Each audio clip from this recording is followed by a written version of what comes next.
Welcome, everybody, to Strategy One, Fostering Critical Thinking Strategies for Multilingual Learners. Welcome, family.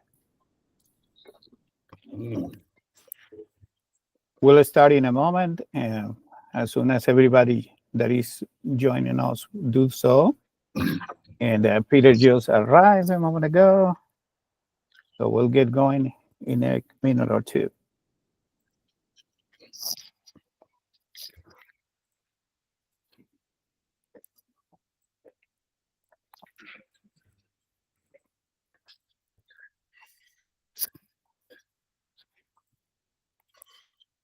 As people join us, we would like to have you share with us what are some of your experiences with working with English language learners, students of second language.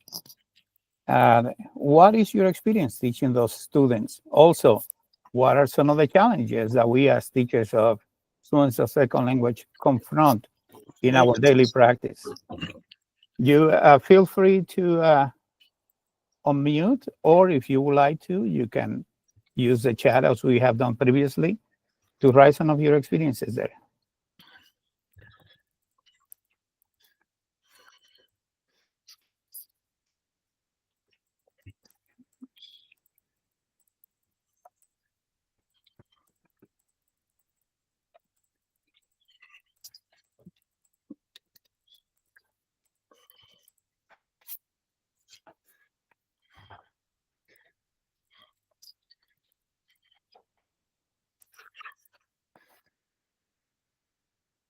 There are no brave souls out there today? I can be the brave one. There we go. Thank you. Thank you, Kathy. Thanks. My name is Kathy, and I work at Samuels Elementary doing STEM for grades ECE through 5th grade. I've taught in DPS for the past 11 years, and I've taught gen ed classrooms, grades 1st through 3rd, literacy and math. And ever since teaching it in DPS, I've had personal experience firsthand working with students, working with multilingual students. So whether it's in a homeroom classroom or even in a special STEM setting, I engage and work with them every day. As a second language, as a multilingual teacher, I can relate with my students. And so some of the challenges that I think about are just like feeling comfortable. And it's okay if you don't understand something to ask for help. So for me in STEM, one of the most challenging thing is getting my students to understand the content. And so I use Google Translate a lot, but Google Translate is even limited in how many languages I can translate in. So a lot of it is just modeling and hoping that my students can gradually pick up what I'm trying to teach them. Mm-hmm. Thank you for sharing, Kathy. Thanks for the card. I see also in the chat, we have some submissions. We see Lindsay, for example, saying that her main challenge is communication. There is a communication gap both ways. Thank you for sharing that, Lindsay. Tracy is saying that she has been teaching MLLs for over 20 years, and she has been working in schools that have more than 50% of their students being multilingual learning. Mataya is saying that I'm not good at scaffolding enough for students with extremely limited English, new to the country who start mid-year in a regular school. So those are some of the challenges that have been expressed so far. Any others? Very real challenges. This is what we battle every day. Any others who would like to share some of those other challenges? I'll share real quick, EJ. Oh, I'm sorry. No. Please go. EJ, you can go. I'll go up too. I was just going to say, when I was teaching at Goldrick Elementary, very, very high population of Spanish-speaking students, but not only. I mean, we had Vietnamese students, etc. I'm lucky enough to be bilingual in Spanish, but I definitely would catch myself slipping into Spanish, which met the needs of maybe 80% of the students in my classes. But the Vietnamese students would just be looking at me with blank faces saying, what's he saying? I'm not following that at all. Then I had to remember, it's like, oh, shoot, yeah. I need to use strategies that serve all these students, not just the ones that I happen to be able to communicate with in Spanish. Yeah, that's a reality. Yes. Shanria, what a beautiful name, by the way. That's a very different one. Thank you. My challenge is similar to EJ's. Like the Spanish, although I don't speak Spanish, I have a partner who works with me who does that for me. And so like we co-teach, but I feel like I'm not reaching students who don't speak Spanish, like French, Vietnamese, Micronesia. No way to even translate for that in Google Translate. So mine is similar to this. Mm-hmm. Thank you for sharing. You hear it, there is a language tends to be the greatest hurdle that we all encounter when working with students of second language. And I want to say, you might not think yourself as a multilingual person. I tell you, every single one of you have taken second language classes, a lot of time in second language in high school and I bet you in college as well. The thing is that we don't feel confident with the tools that we have at hand, and we tend to, as well as our students do, we tend to shy away from trying to use those tools because we think they are not as sharp as they should be. But you do have them, and I would recommend, hey, take a step, jump into the waters. It's going to be okay. So thank you so much for sharing all that, and we'll move to the next. I'll pass it to Peter. Peter, you are muted. I know. I'm navigating 3 screens here, trying to find my mute button. Again, just reminding us of the mindsets we were looking at today. EJ went over these previously.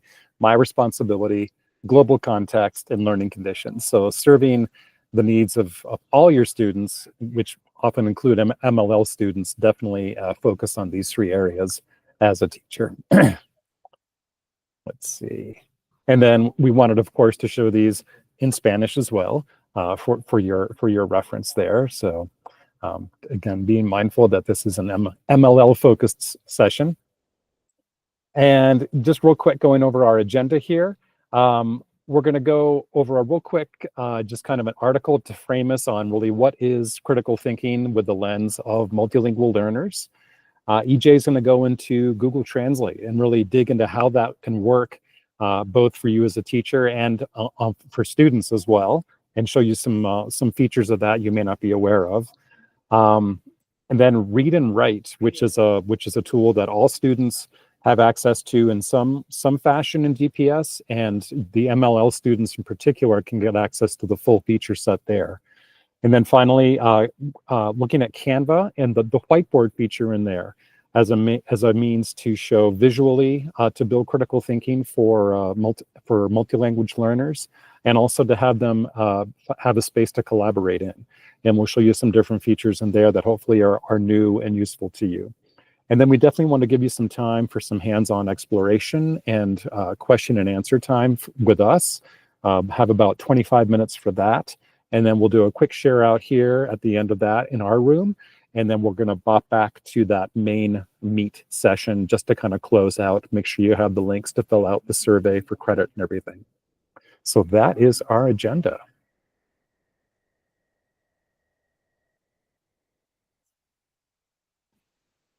We wanted to start by kind of putting all our minds in the same wave of what do we mean by critical thinking. And I found this definition by in Teacher Corners, American English, and it was an institute promoted by the U.S. Department of State on education. And they divided teachers from different content areas, and they were trying to come up with an idea. Okay, what do we call critical thinking? And they come up with this definition. Critical thinking involves reflection and the analysis of ideas. Good critical thinkers are able to break a broad idea into many parts. They can examine each part, question biases, and come to a reasonable conclusion. This task is difficult for everyone and requires practice. Thinking critically is even more challenging when done in a second language. And I think that many of the challenges that you described earlier in our conversation as we started illustrate some of those challenges. Then next slide, Peter. We all have been trained. You guys have a lot of experience about different type of strategies that you can use in your classroom to promote critical thinking. Some of those strategies include debating, also using putting students into a particular problem or question, making it relevant to them, discussing things in class that get them engaged in terms of the ownership of the problem. Also, engaging students in different ways to have discussions. Somebody mentioned earlier Socratic seminar, for example, and PBL learning, open-ended questions, using metacognition in the classroom, and teaching reasoning skills and the vocabulary that goes with those, comparing, contrasting, analyzing, presenting ideas, and also dealing with diverse perspectives. So all of these things, you have gone to myriads of professional learning in your content that tell you about what this is. So I am not going to teach you about these things. You guys got a lot of experience. We are going to try to help you with some tools to tackle some of the challenges you described earlier. That's our purpose. Hopefully, humbly, we can bring some things to you and some perspective that might help you deal with some of those challenges. So first of all, we wanted you to read this one pager.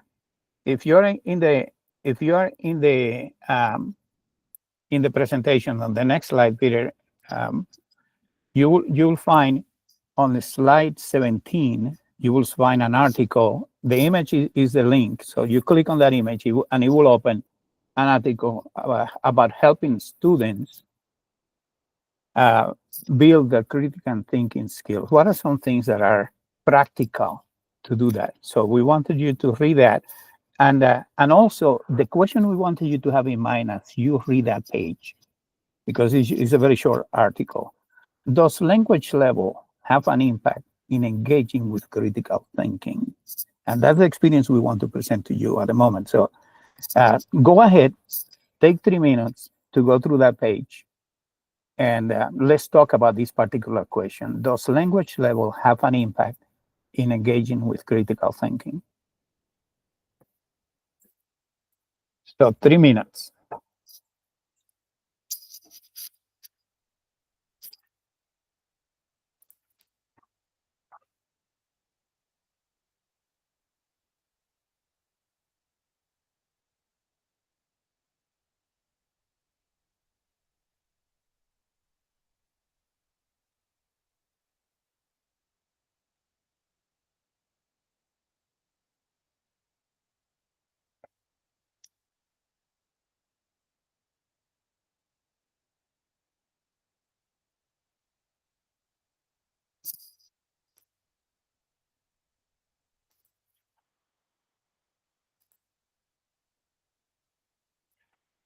If you have trouble finding the article, by any chance, things can happen. Just let us know, and I'm actually going to put a link in the chat.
If you just join us now, we are reading an article, a short one-pager, and I am posting that link to the article in the chat at the moment, so you can have it at hand. So we have about 1 more minute to go.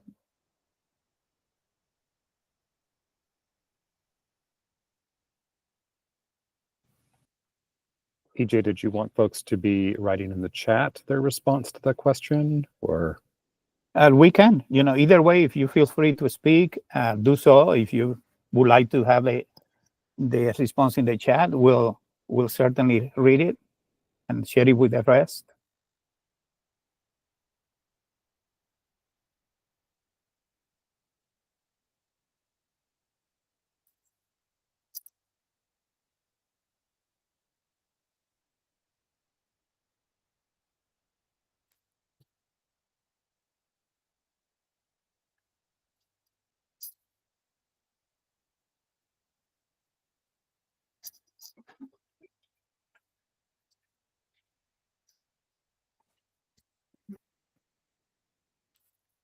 Okay. Then the 3 minutes have gone by. If you please don't mind to share some of your ideas about this particular question after reading the article. Does language level have an impact in engaging with critical thinking?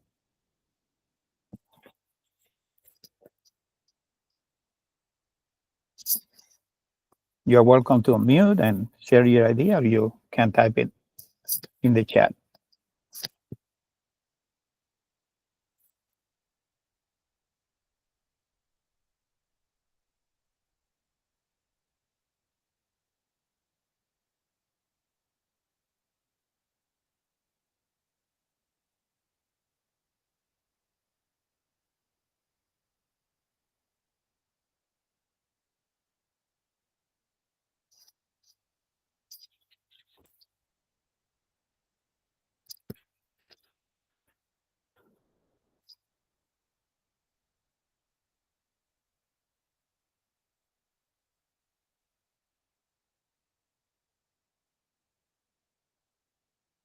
If you're not sure about how to answer the question, I see,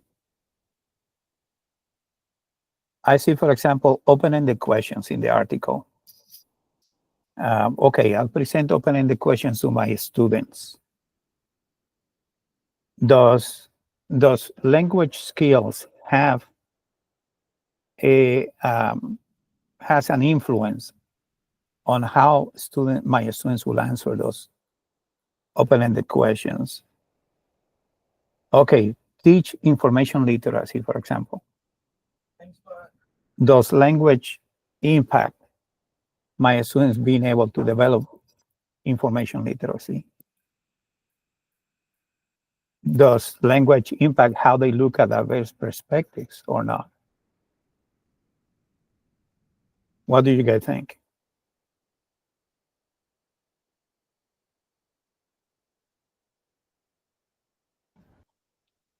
Hi, Lindsay here. I Thank you, think that it does have an impact in some ways, because if they're not able to understand what's being discussed, then it's hard for them to interact with it. So it's not that they're not able to think critically, but being able to interact with it or reflect on it if you don't understand the content is where the kind of hurdle comes in. So I'm thinking, like, if I was trying to have a conversation about it and think critically in Spanish, my Spanish isn't strong enough for me to really present my ideas, even if I can think about it in English. So the way that I would interact with others would be affected. I thank you, Lindsay, for sharing that.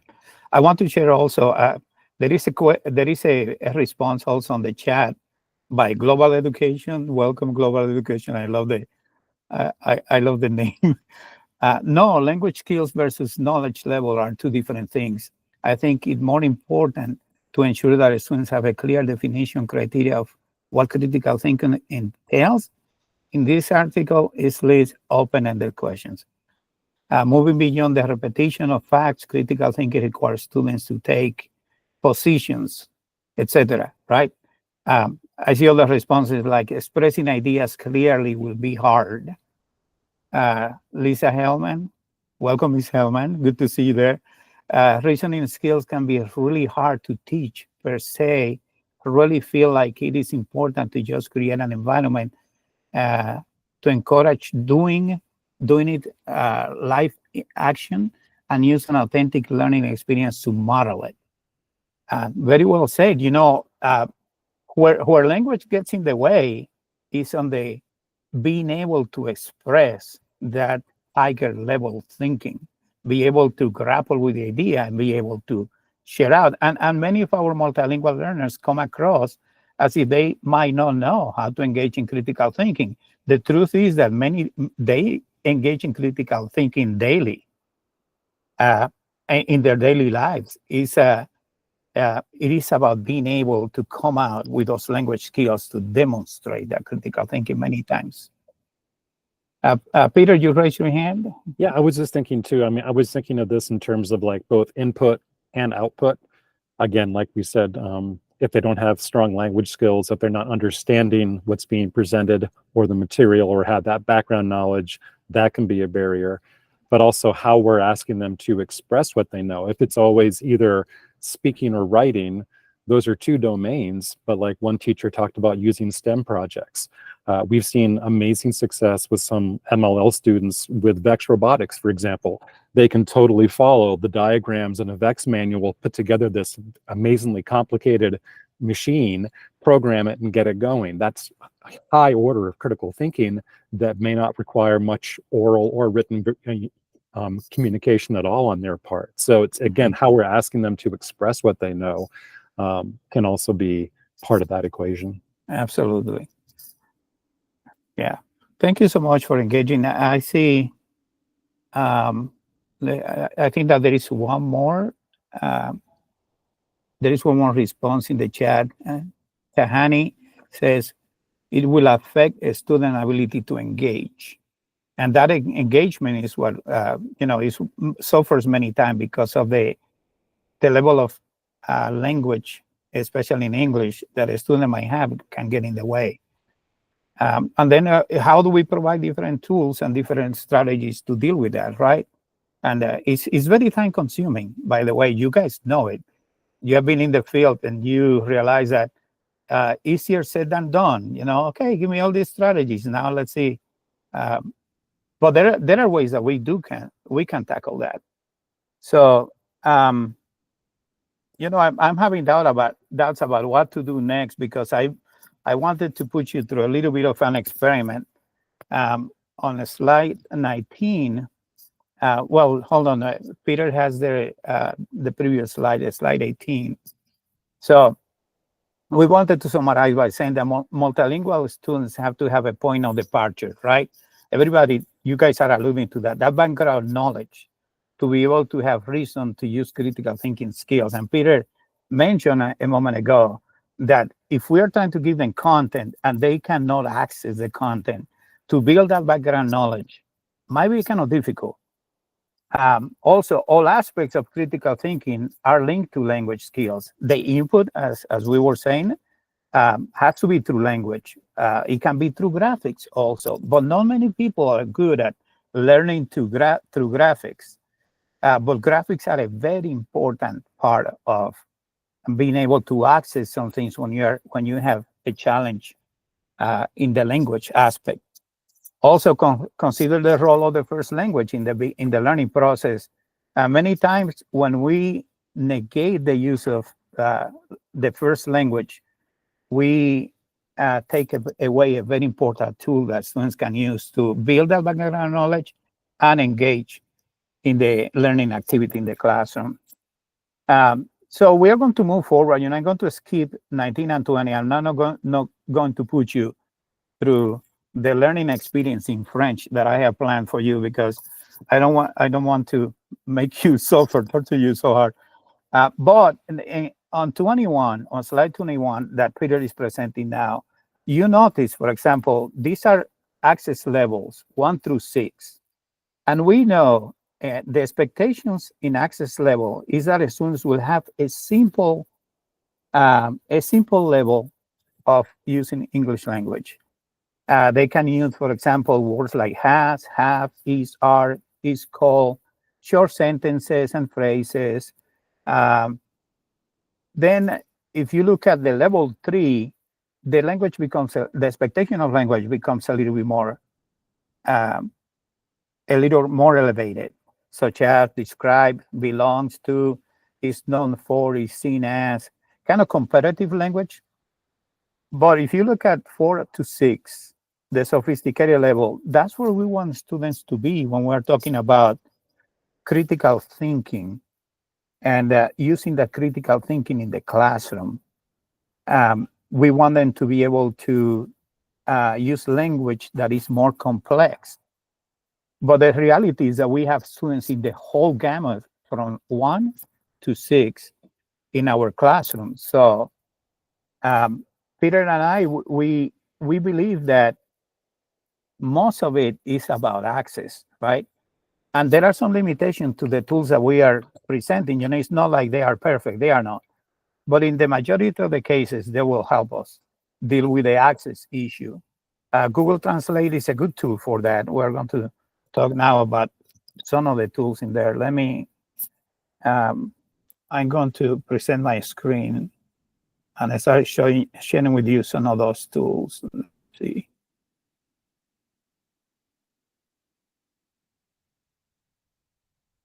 Let me get my bearings here. And while you're doing that, EJ, just to talk about, the previous slide, I mean, if you're in a Google search, sometimes within search, it'll have an option to do a simple translation. That is not as good as going to where EJ is right now, which is the actual Google Translate site. So definitely want to do, if you're going to be using this tool, use this feature of it, because it has a lot more functionality, which EJ will show right now.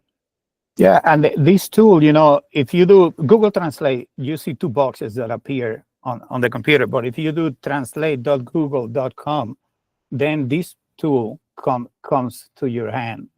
And of course, it can translate text. That wouldn't be a problem. Let me get to the actual tab, because I'm on the presentation rather than on the actual tab. Let me close a couple of things here. Okay, I'm in the actual tab.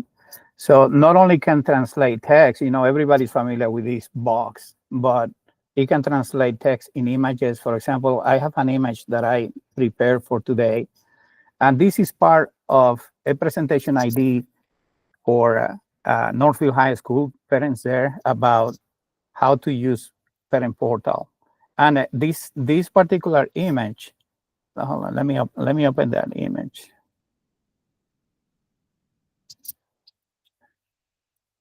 So this particular image is in English, and I'm trying to translate it because I want to use it. Let's say I want to use it in a presentation.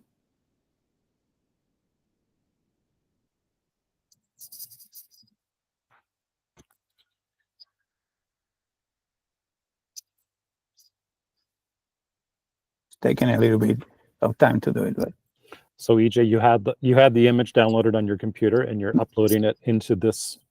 that's right. Okay. So the image, let me see. Let me present this tab. I'll show you what the image is. So the image is this image here on technical support. I'm telling parents how to be able to get help. But this is an image in a presentation. So Google Translate and many other translating tools will not translate images in there. But Google Translate actually can translate the image. Let me see. I'm going to reload that and see if I can actually get it done for you. There it is. Let me present this tab instead. Now you can see that image that I mentioned a moment ago, completely translated into Spanish. I can use that image then in a presentation that I am doing to my students in Spanish or in any other language. I can translate it in any Google language. Unfortunately, Google doesn't have, and you know, the experience in other languages might be different. They are getting much better technically in the translation, but they are still not perfect. But at least it gives you a good entry point. And in many cases, in many languages, it's a good tool to have. Let me go back then, and I'm going to, of course, we can translate documents. For example, I have a document here that is on climate change. I can go to tools and find my translate document tool. Basically, choose my language. I'm going to choose Arabic. I know that is not perfect, and I am not an Arabic speaker to be able to, or I am not literate in Arabic to be able to judge the perfection of this or not. But it can give us, again, an entry point for students of second language who are Arabic readers. For example, I just hit translate that document, and you can see that now I got a document, hopefully translated with certain degree of quality into Arabic. Many people, for example, at Montbello, they have a substantial population of students of Arabic descent, also at South High, and they are using it. And the students are able, they say that they can get most of the staff. You know, it's not perfect, but again, it's a good entry point. Yeah, EJ, one of our participants here, Tahani, says that Google Translate definitely has limitations in accuracy for Arabic. So yeah, it definitely is stronger in some languages than others. Correct. You know, and it's good. You know, Tahani can testify to that, and she can help her students be able to understand the limitations also. But at least it's a good entry point, you know, that can provide that access to the content. Let me go back to the tool, and I'm going to present that tab again. Now, let's talk about presentations. For example, I have a presentation, a Google slide set that I put into a PDF. Let me see if I can find it on my computer. Yeah, presentations is a big ask that a lot of teachers have. It's like, I've got my perfect teaching deck in English, but how do I get that into other languages? Yeah, so let me show you. I'm going to load a PDF of that particular presentation I showed you for Northfield a moment ago. I'm going to load that. I downloaded it as a PDF, and I'm going to upload it into the translator as a document. So you can see that I already uploaded it. I'm going to translate it, and hopefully I have chosen. I chose the languages. So EJ, you can't pull it into Translate directly as a Google Slides deck. You have to first download it as a PDF format and then put it into Translate. That's right. Okay. The good thing is that it will maintain all the graphics It will maintain all the graphics and translate the text in it. And here it is. Let me show this tab for you. Here it is, everything now and in Spanish. And as you can see, it looks exactly like a Google slide. Is each page in the Google, in the PDF now is a slide.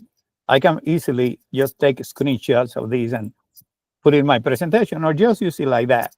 And I can, yeah, that was today's Thursday, right? That was Tuesday.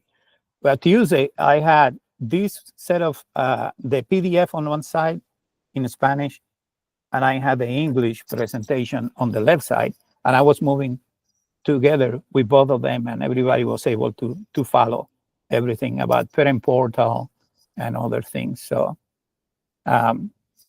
finally, then I want to show you also, we send students constantly to do websites, researches in websites. So I'm going to load a website there. There is a website that I selected on the American West, for example. Let me close this tool here and this window. This particular article on the American West, let's say that my social studies students are investigating historical facts about the American West. So if I actually grab that particular URL and go back to Google Translate, I can actually enter that URL in there. And here comes my web page completely translated into Spanish, whatever language Google supports.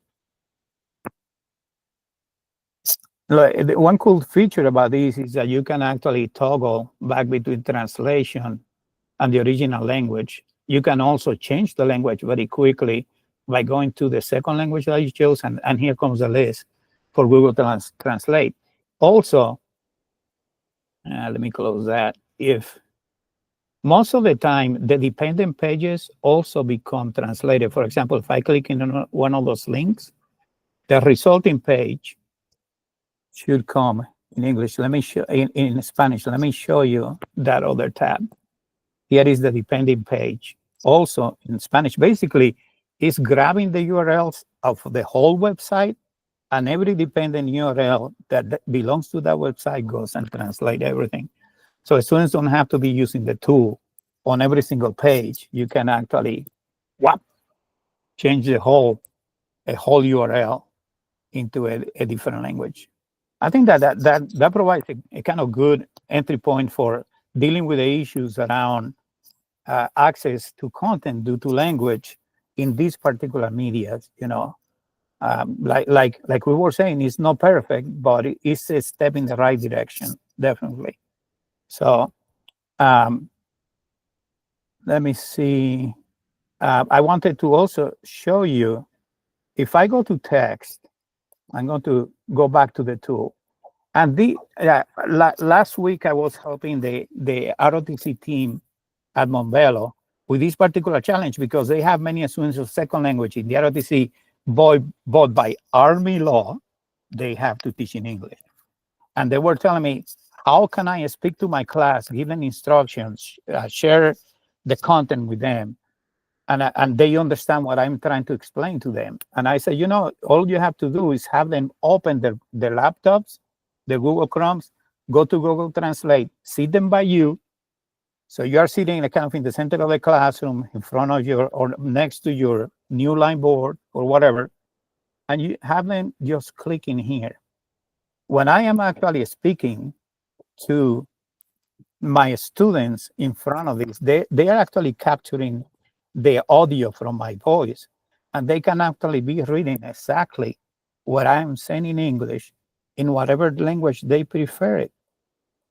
This is another good way to give them an entry point to the instructions of the lessons of the day, for example. At least they can, and having the two languages, you know, one next to each other, they can learn a lot. They can be very self-driven, and you are helping them be more to exercise more agency on their own, rather than providing them every single little tiny thing that you feel they need. Empower them to use tools like these to have access to whatever you need them to have access to. All right. That's great, EJ. I'm noticing also at the bottom of the translated window there, they can also copy that in their language to a Google Doc, or there's also a read aloud button. They could actually have it read out loud that translated text. So if it's a student is not a strong reader in their native language, they could later or at the same time have that translation being read out loud. Yeah. Text to speech. Correct. Well And done. the read aloud button is in both languages, so they can have the When English, I am actually speaking to my students, they can have the Spanish to compare. Cuando estoy hablando con mis estudiantes frente I tell you, when I came to the United States in 1980, 1980. Wow, I'm telling, I'm pretty old. Oh my God, 1980. As a That's baby, right? Yeah. you can- That's a long time ago. I went to college at Luther College in Decorah, Iowa, and I had a very low score in the TOEFL. But I already had some college education. I came with a degree already, and I knew academics. I wish I had something like this in my history class. Not kidding. The American history class almost killed me. A lot of reading, and the teacher spoke very fast and all that. I wish I had something like this. All right, then let me go back to the slides if I can find them. Yeah, they are right here in the back. Okay, Peter, can you? I'm going to stop presenting. Can you go back to the? Let me go back there.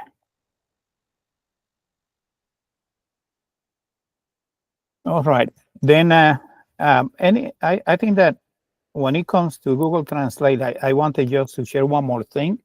Go to the next slide, Peter, please. Your students can have these in their own cell phones. I know we were talking, Peter and I, as we were planning, there is a lot of polemic. What's the word? There is a lot of discussion about using cell phones in the classroom and things like that. And every teacher has to have his or her own expectations about how students use this particular technology. But they actually have that technology, can have that technology at hand in their phones, and you set up the expectations of when it is appropriate to actually use that technology, and when you want them not to use it. But they can also have it right there at the palm of their hands. All they have to do is download that Google Translate app from whatever Google Store or Apple Store, and turn it on, choose the languages that they need, and they can actually have a conversation with you right there. And that's another way that you can, instead of trying to guess or try to make an effort understanding what they are asking you to do, or or the doubts that they have about a particular content, you can have that directly into the palm of your hand, and they will have it also at the palm of your hand. So that's another consideration we wanted to bring to you. That's all we have about Google Translate. Any comments or questions that you might have? We're very interested in knowing what you guys think about.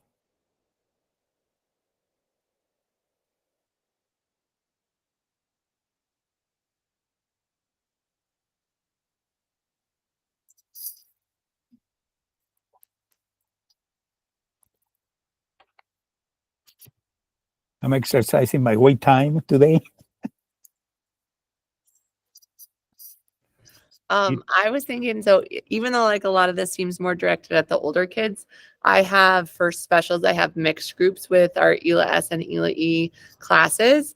And so sometimes I've given them something that they're working with a partner. And typically I'll try to partner up my monolingual Spanish students with other kids that can speak in Spanish. But I'm like, this would give me a tool that would allow me to not do that. And then they could talk into it and communicate with each other and partner with somebody who does speak English. So thank you. You're welcome. Yeah, yeah, that's a great comment. If you guys have some ideas about how you will use it, or if you have already used it, tell us about your results. What are you getting to that? We will be very interested in knowing that.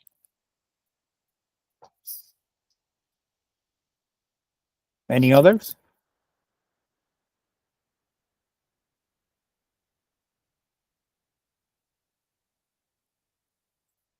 I'll share. I'm excited to see how like diagrams and graphs and stuff. Because sometimes I'll get it from CMAX website, but I can't get it to translate to English, and Illuminate doesn't allow like PDF to translate to different languages. It'll like translate the words, like the text that you put in, but it won't translate to different languages. So I'm excited to see how I can get those images that I use for like energy and stuff like that to change to translate on. That'll make my life a lot easier. Excellent. That's our hope. That will make your life, guys, a little easier. That makes my day.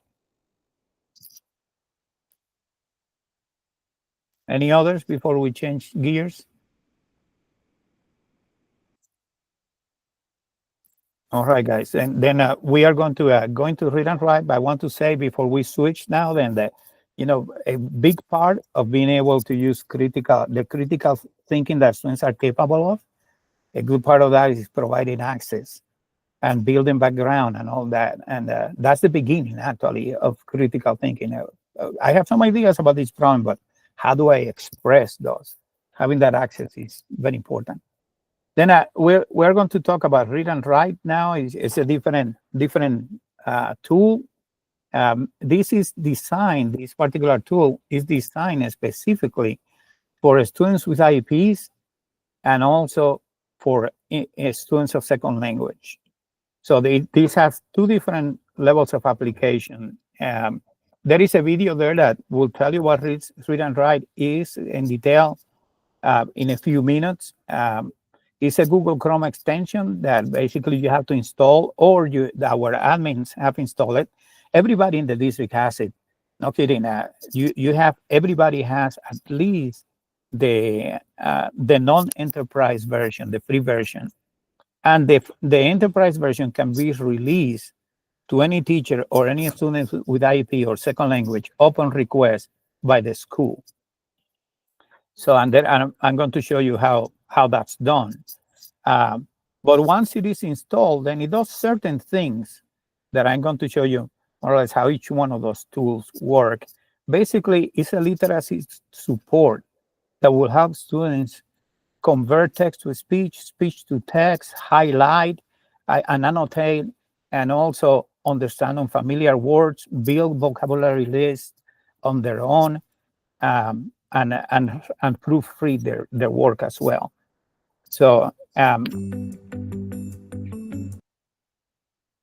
and you can watch that video in your own time. I know, I'm not going to have you watch the video. You can do that. But I wanted to say also, this particular slide 28, contains the forms that you need to be able to request for your students the extension. Assistive technology is the department that is in charge of rolling out this extension to the devices, and but they deal mainly with students with IEPs and 504s. The Department of the Multilingual Education Department, MLE, will deal with accepting the forms that have to do with MLLs, and also passing that information to assistive technology so they can release the licenses to students of second language across the district. We buy assistive technology purchases 15% licenses for 15% of the population in the district, 15% of 90,000. They are buying that yearly. And believe me, there are hundreds and hundreds of licenses that go unused because people don't know that this tool is available across our district. So our goal is to put it in your hands and see what you guys think, and hopefully you feel that it's useful for your students. So let me, I'm going to, Peter, I'm going to take the power from you, and I'm going to go into my module 2. Let me get that going.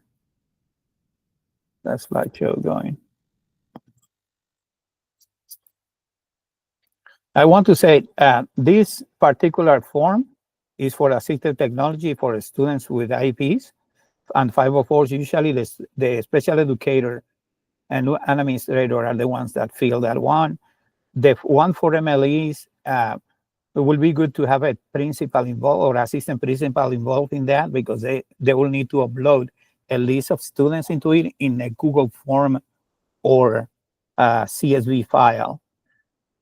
Also, on the right side here, you can download the extension to install it into your own device, and you can actually click on that link that is free for teachers. And if I do that, I'm going to share the tab. It takes me directly to the text help website. Here is Read and Write. I can click on Read and Write, free for teachers, and there is a form at the bottom of the page that I have to fill up to get the enterprise version. Usually the enterprise version is released to you within 24, 48 hours. You will see that you'll have all the tools available in there. But you just have to fill a few questions, and they by your email address, they will know if you belong to an education institution, and they'll release it to you. So let me go back to module 2.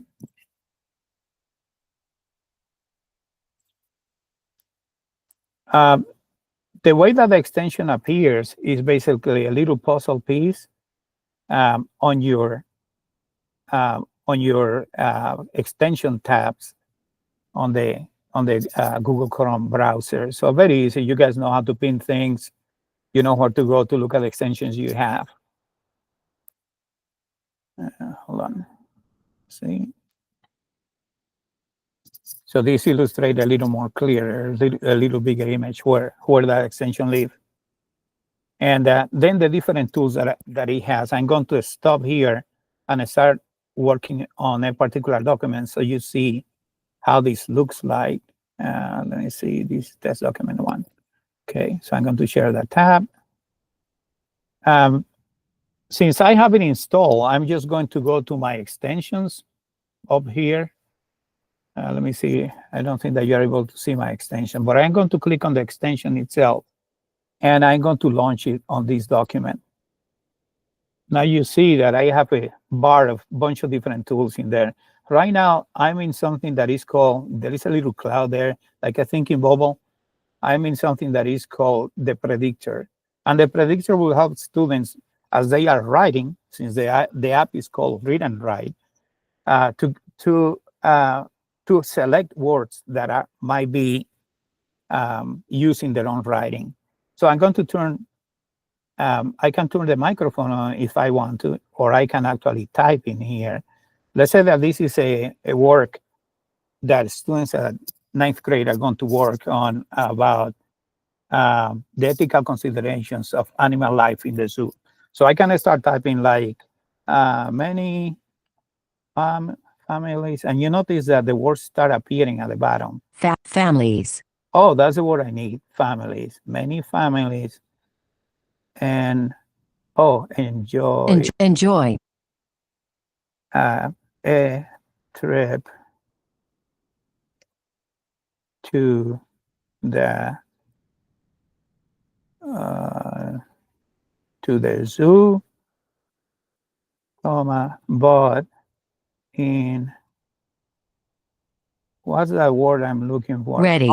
Recent years. Oh, recent years. That's the one I'm looking for. In recent years, Capital I. Capital I. they have been. Been. That's a verb that I'm looking for. They have been criticized. Criticized. Well, you get the gist, right? What the predictor does. Of course, why to predict, or if I can actually speak to it, you notice that it has a talk and type tool that I can select at the top of the microphone. because of the way that animals are treated in their facilities, period. Many zoos have lost animals due to mistreatment, lack of proper feeding, and lack of medical care. Now, whatever I'm saying to the computer is being basically, talk and type, right? We can use those tools to help students with IEPs and also students of second language get their ideas onto the paper. Also, this has, I'm going to switch gears to a different document that I have that, let me find it. It's this one here. Okay. I can have a document like this read to me. For example, I have is to highlight what I want to be read. And 944 peer-reviewed studies on climate change found that only 78 studies, 0.7%, explicitly rejected the idea of anthropogenic, resulting from human activity, global warming. 1. A separate so the students can have the document read to them if there are students that have difficulties reading in English, being because they are 504 or students with IEPs or students of second language, they can have that read to them using, of course, the play, pause, and stop button. These two here in the corner, the little book and the image, are actually dictionaries. And the first one is an encyclopedic dictionary. I can open that and get, for example, if I don't know the meaning of the word anthropogenic, I can highlight that word, and the encyclopedic dictionary will give me the definition, objective of relating to the study of origins and development of human beings. For example, and I can have it read to me. anthropogenic. Oh, now I know how to pronounce it, anthropogenic. Oh, cool. I can also have the definition read to me. Adjective. Of or relating to the study of the origins and development of human beings.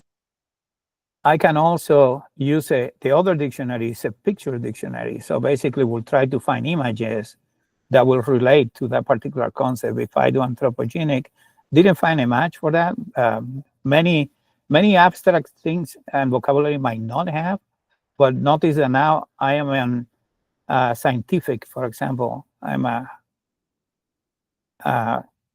next to that word scientific, and look at what the encyclopedic dictionary has given me a definition that I can read and listen to, and also it has given me an image to associate with. For example, if I chose nitrous oxide, check it out. Well, I wonder what nitrous oxide is used for. Well, to put you down to sleep, basically. So they can use those dictionaries together. They can also create audio files of the text to be read to them. It's basically like a podcast or audiobook. If I highlight that text and I click on this audio maker, it will make a copy of an audio copy of that particular text. And I can listen to that. I am seeing right now a file created in my downloads that has the audio of that particular file. I have a web browser integrated into it, so it will send me to a Google search. I have also a screen mask tool to focus my reading if I am a student that needs to spend time with the text to be able to understand what I am reading. We talked already about the talk and type. It has a translator, but I want to make here a clarifying point. The translator in read and write is a word by word. Why? You remember that when we were talking about Google Translate, and you can think Google Translate, great for students who have very little English proficiency. But then what do you do with students that, or when you want to challenge those students into the English environment, what do you do? Well, guess what? Read and write is perfect for that because it's designed to navigate the English environment. So it will translate word by word. For example, if I do global here and I hit the translator, since I have a translator in Spanish, you can see here is a translator. The words look the same, right? Global. But in Spanish is, Global. Mundial. you see? It does it word by word exactly because they designed this particular extension to help students in the English environment.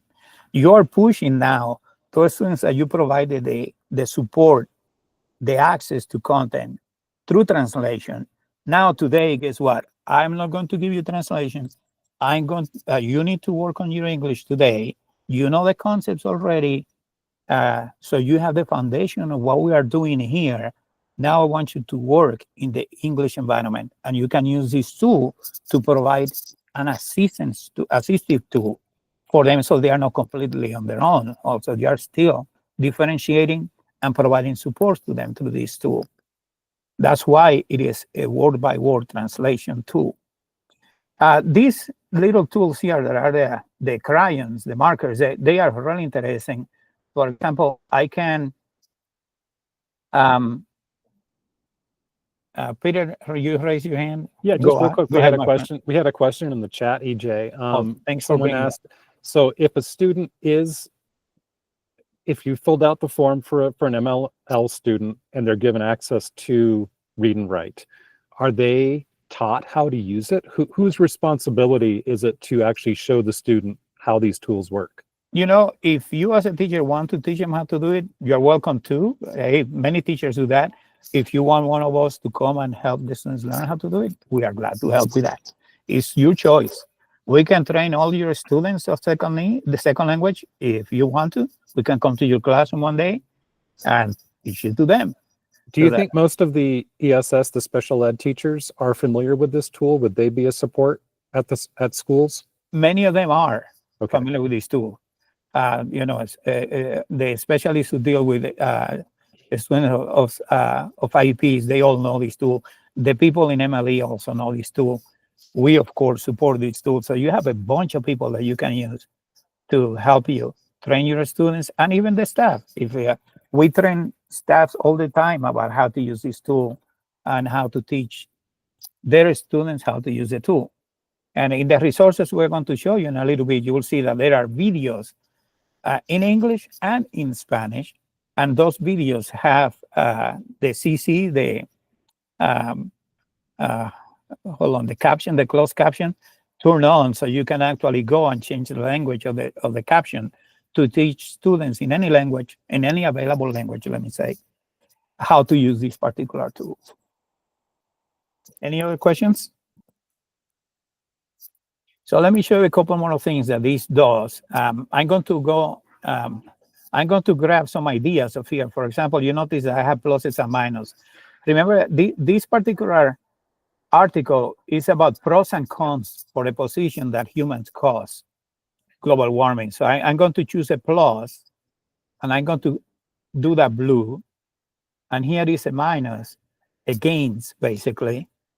And I'm going to do that green, actually yellow. Now, if I use the collector, down here, this little wheel will collect the highlights. If I were going to choose, actually, let me choose a couple more. Here is another one, plus. I already went through this article, as you know. And shows which ones are. So the plus is green, and the against are yellow. Let me not forget that.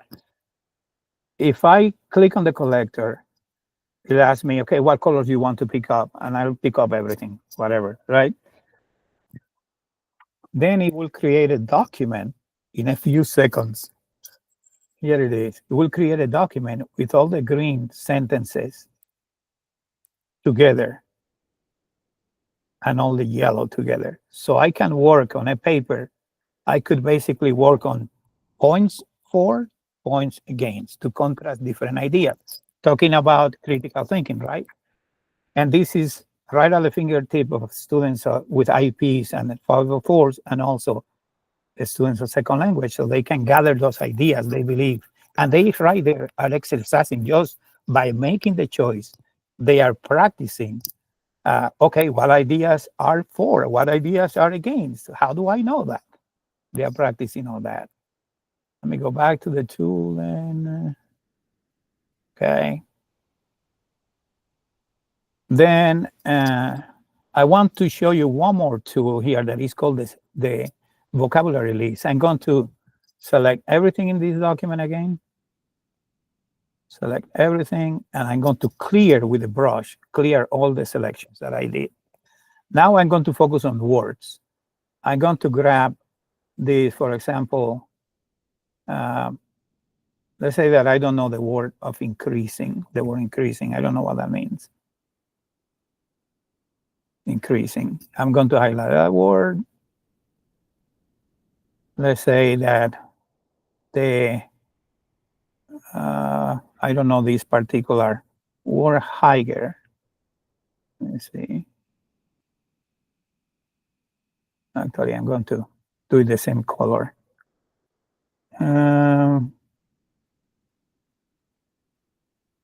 CO2, I don't know what that is, let's say. Okay. Just a few. If I click on the vocabulary tool, it will pick up the colors, but this time we'll create a vocabulary list in tandem with the picture dictionary and the encyclopedic dictionary. Now I have, let me show you this tab. Now I have a document that I created as a student with the words that I don't understand, their definitions, and images associated with the different acceptions or meanings in context of that particular word. Finally, I'm going to launch a website to show you how it works on a website. Then let me see. Okay, we have this one, right?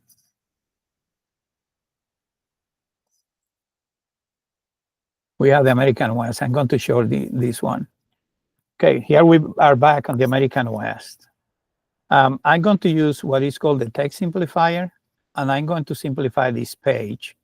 You know that many times the students of IEPs and the students of second language, they get distracted by a bunch of stuff that you send them to a web page to do research, and a lot of ads come out, a lot of different images that have nothing to do with the research you want them to do. So I can actually launch the simplified text. Let me see, let me make sure I reload this page. And then launch the tool again.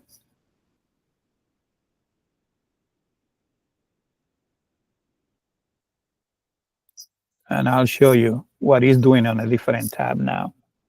Now all the images are gone, and I have purely the text. But I can still grab a text, and by simplifying, I can turn the simplify on, and now it's changing the lexile of the text and reducing it to its core ideas. So that's a way to kind of make it easier for students with IEPs, especially, and students of second language. Okay, let's use words that are a little bit more, a little simpler, a little bit lower in the lexile, to give you access to that particular text.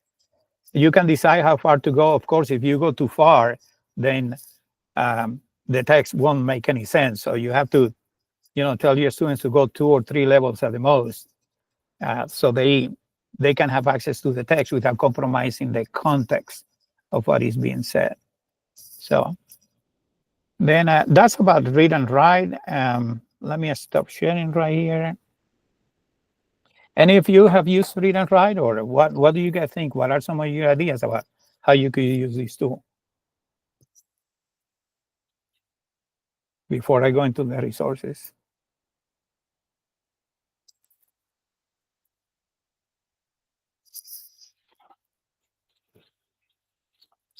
All right, if there are no ideas on resource, or I'll go through the resources. The slide that Peter is showing you basically have anything that you want to know about read and write, how to use it in the reading context, in the writing context, in the listening context, in the speaking context.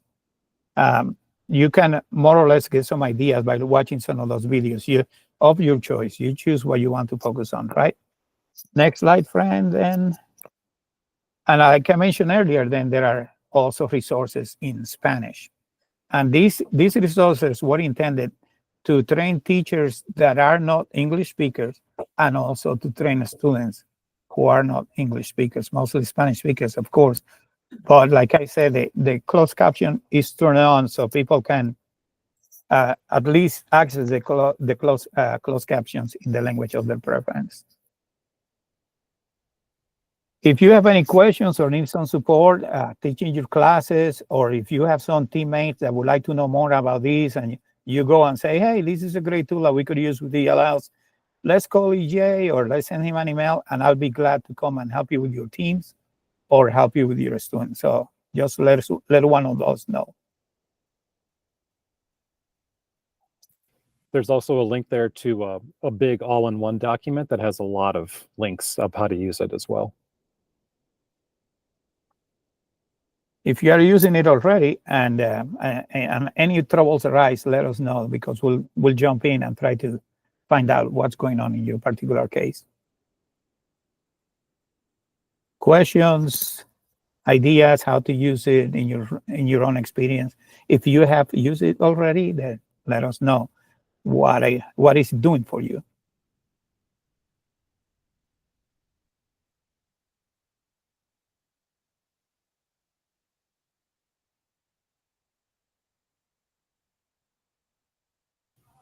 All right. I think we're getting the after lunch sugar level crash here, EJ.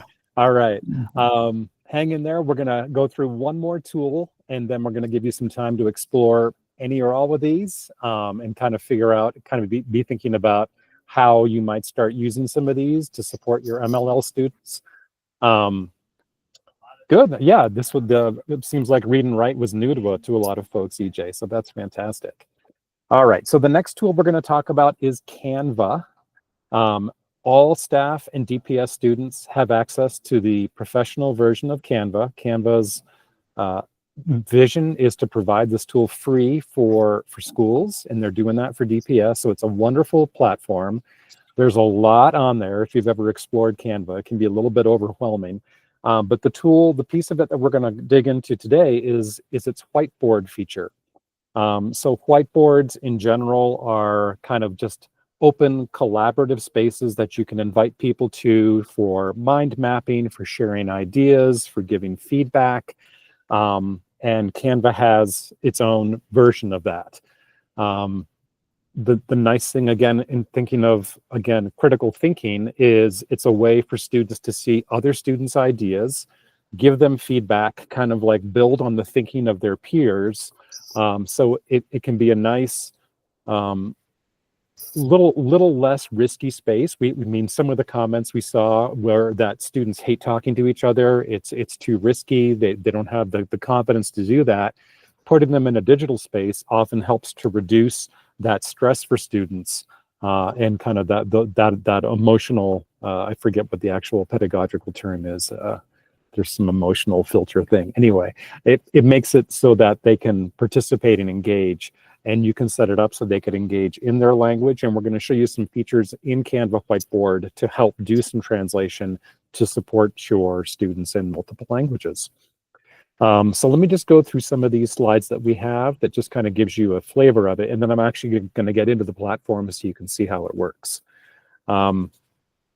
Again, there's a ton of tools within Whiteboard. I'll go over some of those, but you can add shapes and video and text, all sorts of things. It's kind of like Google Jamboard, if you were familiar with that, but it's got even more features. And as you may know, Google Jamboard is actually going away. So Google has dropped support of that. They're kind of sending that one to the graveyard. So this is our next kind of best approved tool as a replacement for Jamboard. It's got a ton of templates that you can start with, so you don't have to start with the blank canvas and just build stuff. You can actually start with educational templates, and I'll show you where to find those in Canva.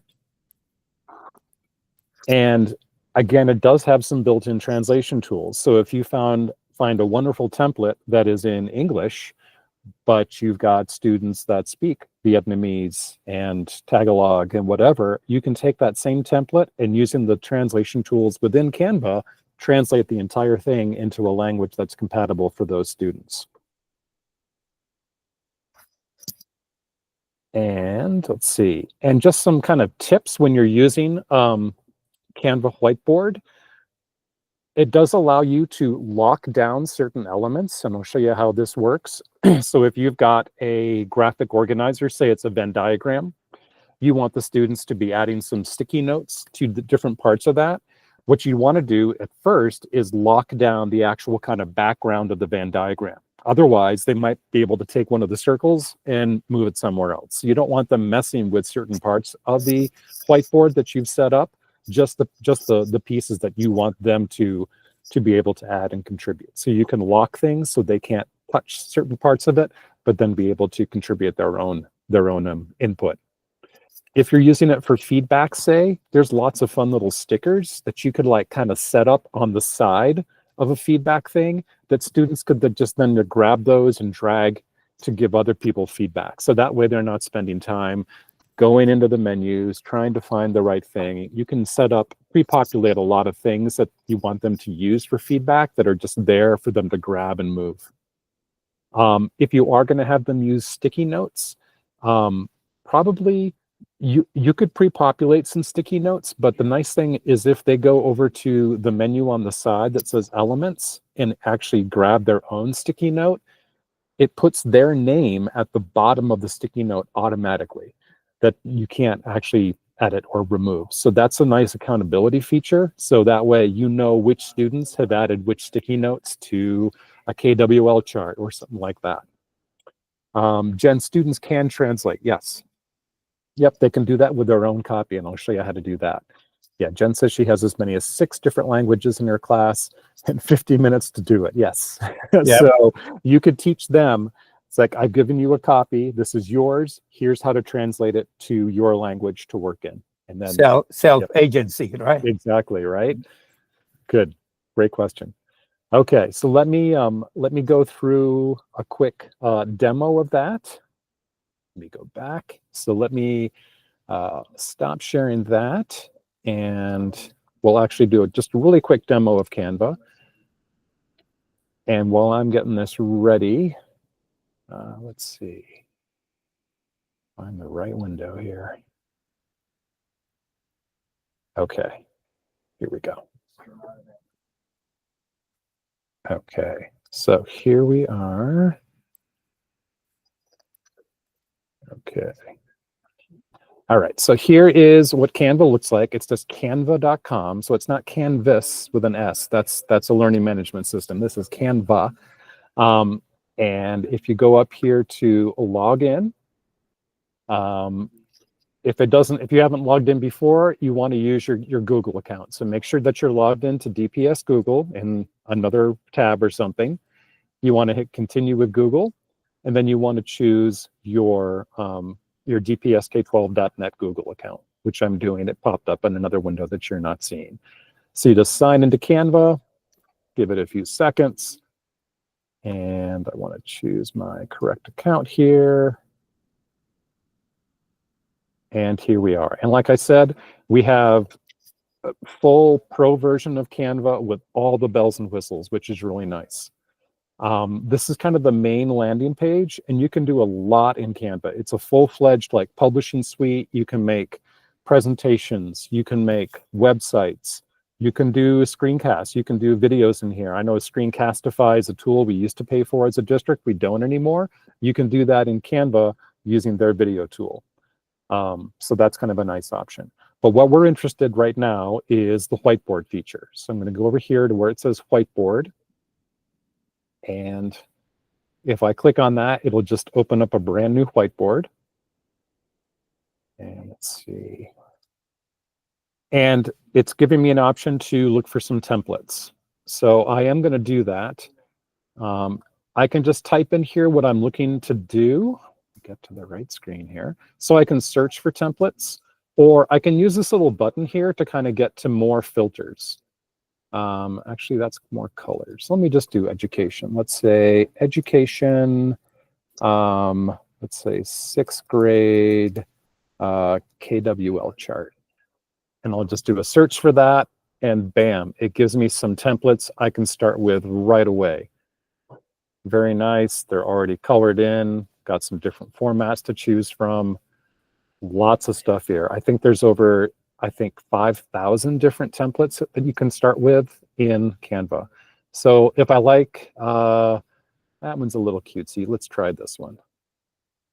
Actually, it says 5 Ws. Okay, so that's not quite a KWL, but I'll go with that. So it drops it in there, and then I can just see it right there. So one thing that you kind of have to get used to in Canva, it's like an infinite canvas. If I just start scrolling, I'm scrolling up the page, it just keeps going. So it's like I've got the largest whiteboard in the world here. And down here, it says page 1 of 1 at the bottom right. And there's a slider, and that's my magnification slider. And that's something that you want to get used to. So you can actually zoom out. So that's like the whole space I have to work with. And you can see how big it is comparatively. And then sometimes you need to zoom in to really focus in on a certain part of the template. So this is what the story or event is about. I didn't see that before because I was zoomed out. So you're going to have to kind of teach your students this, because they'll get lost. They'll go like way over here and go, "Miss, I don't see anything." And you'll have to teach them kind of how to navigate around and move it a bit. And then over on the left is where I can add things. So elements are where I can add shapes, sticky notes, different sorts of graphics, that sort of thing. This is where a student can add a sticky note. If they just click on one, it usually just kind of pops it right in the center of whatever you're working on. So you might need to teach students to kind of drag things over to the side and then zoom in so they can work on what they want to say. This is my opinion. There we go. And as you notice, when I chose that sticky note, my name is right there. There's no way to edit that or take it off. So that, again, it's a nice accountability piece. And then once I've got it there, I can drag it back over. Let's see, I want to put that into the what box. So I could put that right there. Now, I mentioned before about locking items, and I should have done that before I even started with my sticky note. So I'll move my sticky note away. So this part in the middle is where I want students to be working. So I'm actually going to click and drag a box around all of this thing. So it grabs every single object in there. And then I can group that as one thing. If I hit this little more button up here at the top, though, one of the options I have is lock. So now my students will not be able to move this orange who button off the page or change the eyeballs. So this is locked for my students, but they can still take their sticky notes and drag it on top of there. So that's kind of how students would navigate a whiteboard. Also down at the very bottom in this little taskbar next to the magnification percentage, it says show thumbnails. So you can actually have more than one page on a Canva whiteboard if you want to. Let's say this is my first page I want students to think about. I can hit the plus down here in my thumbnails and I can add page 2. So I could put a different graphic organizer or something different I want them to add to on page 2. So you can have as many pages as you want. And that way it kind of helps keep it organized and structured. It's like, okay, guys, remember, we're going to focus on this first. And then when you're ready, click, because they're going to have to know that little thumbnail button as well, because they're going to have to click on the thumbnail button to navigate to page 2 to do that work. We talked about translation. So one of the things I can do is that there's a couple of ways to get to translation. One of them is actually up here at the top. It says resize. And you're probably thinking, what does resizing have to do with translation? Just trust me, click on that. And then at the bottom of that list, you have translate. I don't know why they put it there, but it's a pretty easy way to find it. So click on resize, and then translate. And I have an option. I can translate, if I had just chosen a certain bubble or part of this diagram, I could just translate that. So I first want to choose my language. I'll just do Spanish because I know Spanish. Kind of check it. All right, where are you? There's a lot of languages here. There we go, Spanish. And then it even lets me get very concrete with what I want to translate. Page 1. It said, well, that's the page I'm on.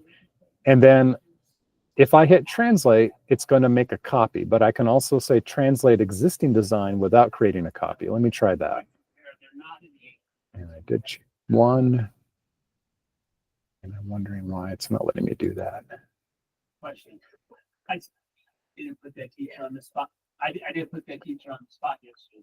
Try some more, guys. All right, let me try it again. Resize, translate, page 1. It's being finicky on me here. It doesn't want to do it.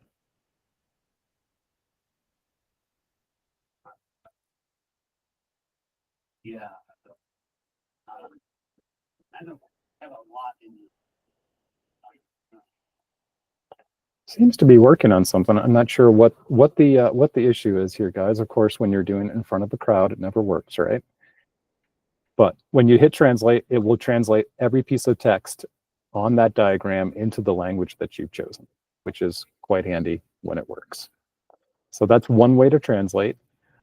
We were talking about, or one of the questions in the chat was, I've got 6 different languages going on. How could I make different versions? So I could have this version in English. And one of the cool things about Canva is that there's a share button up here in the upper right. And it lets you share it with students or a class. I'm not rostered as a teacher at a school. You that are teachers should have all of your classes showing in Canva because it's connected to Clever rostering in the district. So all the classes that you teach should show up. So I'm going to share it as an assignment. Here it says assignment, and it says choose where students should submit their work. I'm going to choose Canva.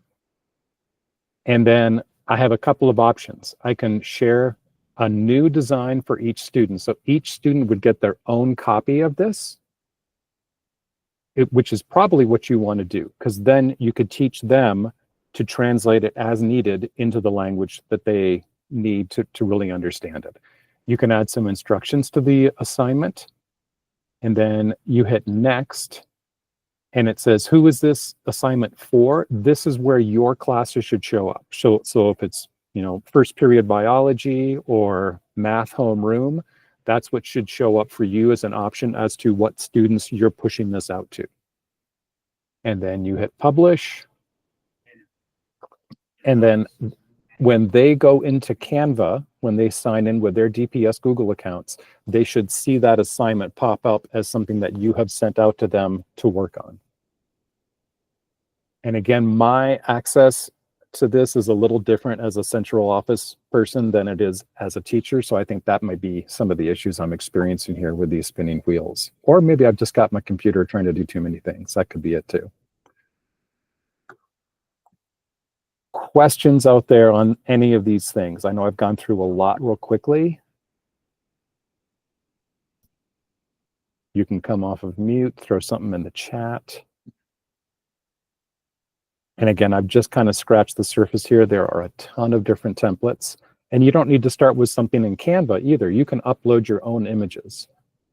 Let me actually show you that real quick while it's thinking about what I'm doing here. Let me go back to it.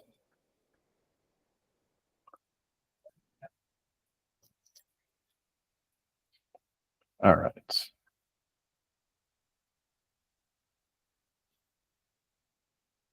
Go. All right, let me try another one. So let's say I'm going to do a new whiteboard. And instead of choosing a template, I'm actually going to go over here to the left where it says uploads. And I'm going to upload a file. And let's see.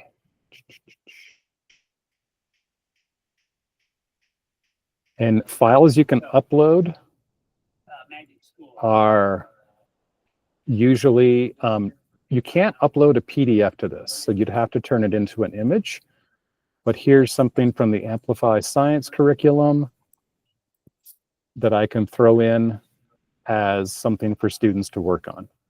So I could actually put curriculum graphics in there. Yeah, it's a lot, Chelsea, you're right. She said there's been an intimidating in its breadth. It's true, there's so much there. So you really just kind of pick apart certain things.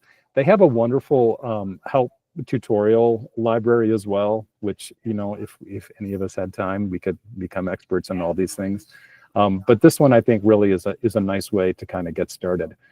So here's just a picture I put as a background, and then students again could get some elements. Maybe they want to get some little circles.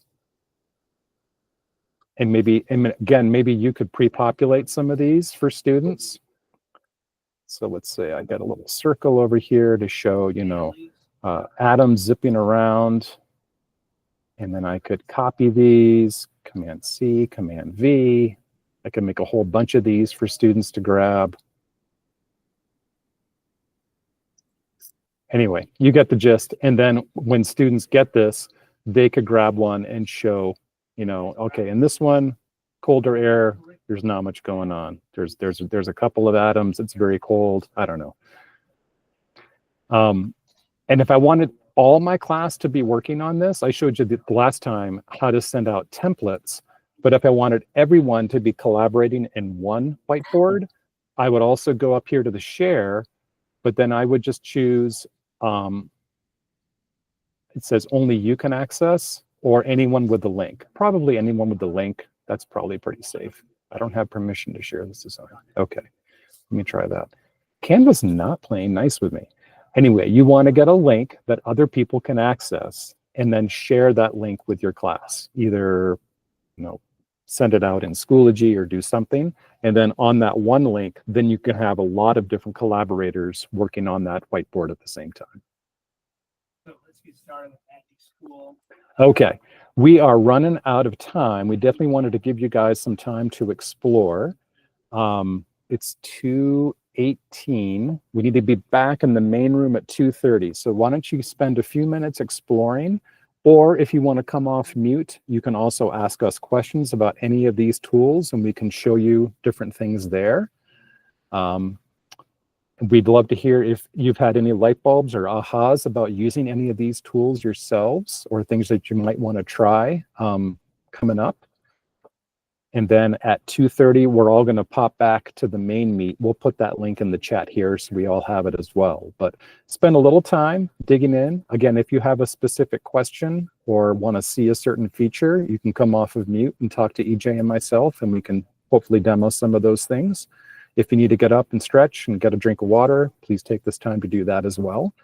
We'll get the link to the other meet back in the chat. Do you have that, EJ? Yeah, give me a couple of seconds. And Okay, I'll and put we'll it in put there. that in the chat here. Mhm. Perfect.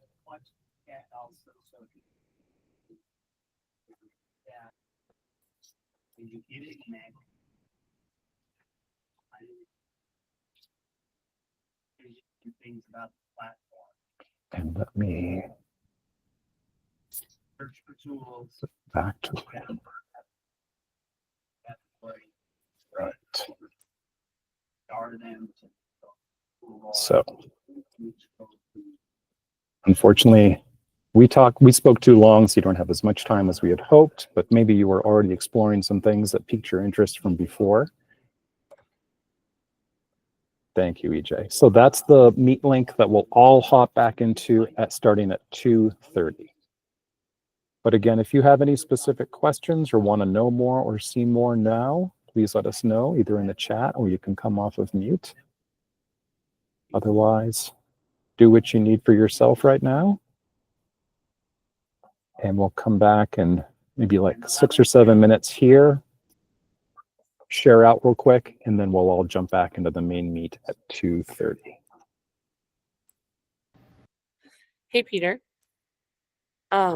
I know we've had a lot of trainings about Canva that have been available.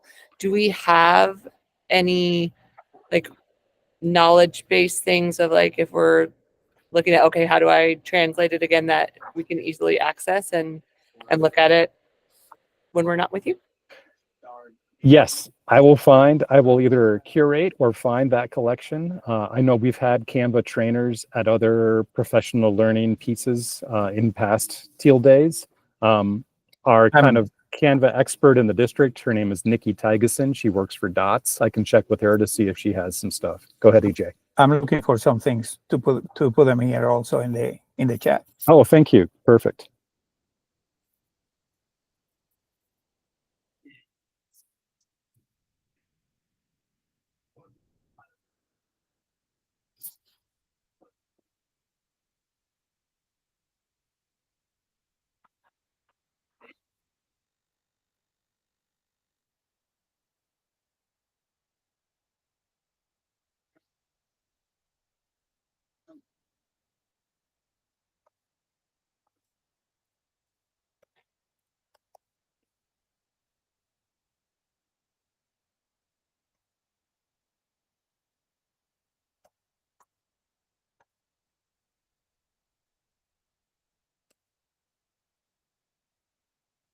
I just put in the chat the link to the Canva all-in-one that has all the resources available that we have worked on professional learning. So you can use that to get information about any particular feature in Canva.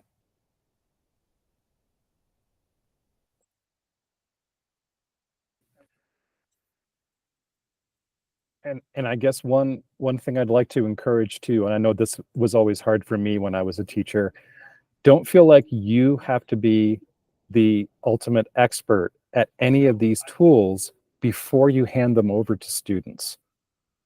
And like EJ said, empowering our students with these tools, just showing them some of the basics and then kind of stepping back and getting out of the way, you'll be amazed at what they can do to serve their own learning using some of these things. So don't feel like you have to know these things inside and out, backwards and forwards before you could show them to a student to say, here, let me show you how you can maybe help understand this better in Farsi. Yeah, many times they get into all the ins and outs before we do, and they are the ones teaching us how things work. Yeah, just let them go and you'll see what happens.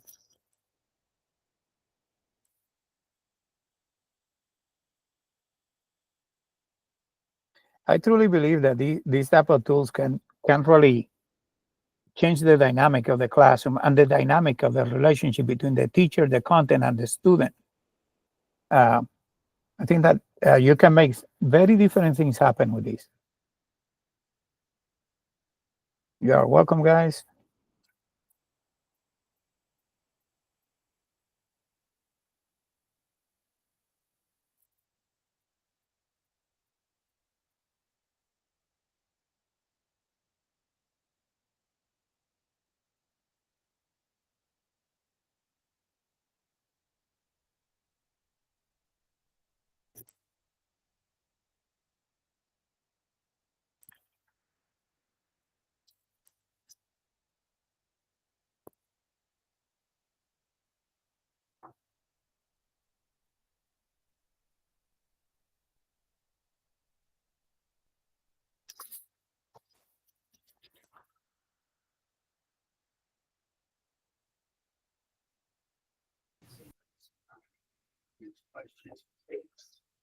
Again, I just put the main Meet link in the chat for us to head back to in about 5 minutes.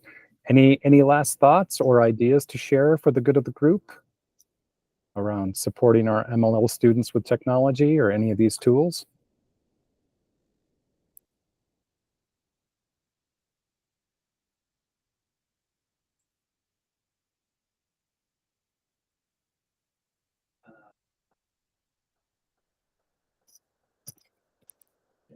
Is it integrated through classroom notes? Some good questions here. So when you get outputs, like my output. Yeah, Google Translate keeps getting better and better. Again, it definitely is still developing, especially in some languages, but you'd be surprised how far it's come. Definitely, if you need translation for like official communication from your school or to your parents, probably want to use the DPS official translation services. I know those can take a while sometimes, but if it is like official communications, make sure you use DPS comms for that, because they can get it into all the supported official languages for you.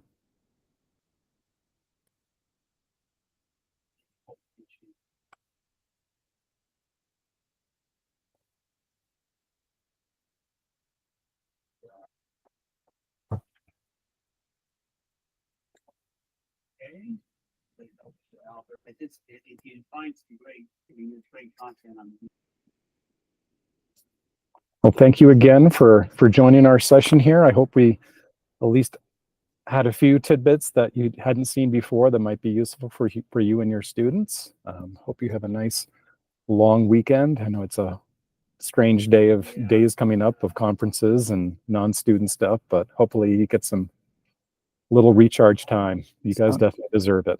So nice R&R. And if you feel like reading that article in French that we skipped over, please feel free to Go come ahead. back. Yes, yes.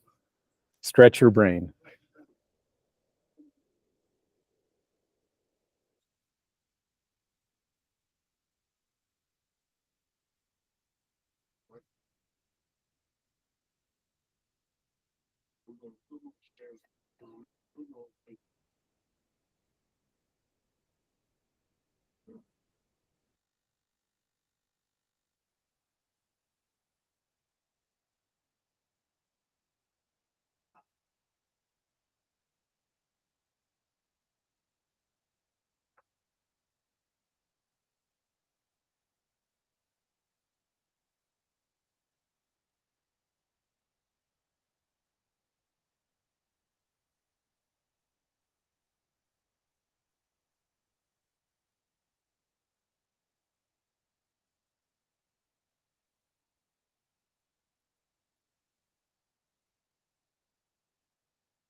All right. Thanks again, everybody. We're going to end this breakout meet and see you back in the main meet, which is linked there in the chat. So see you shortly over on the other side. Take care, everybody.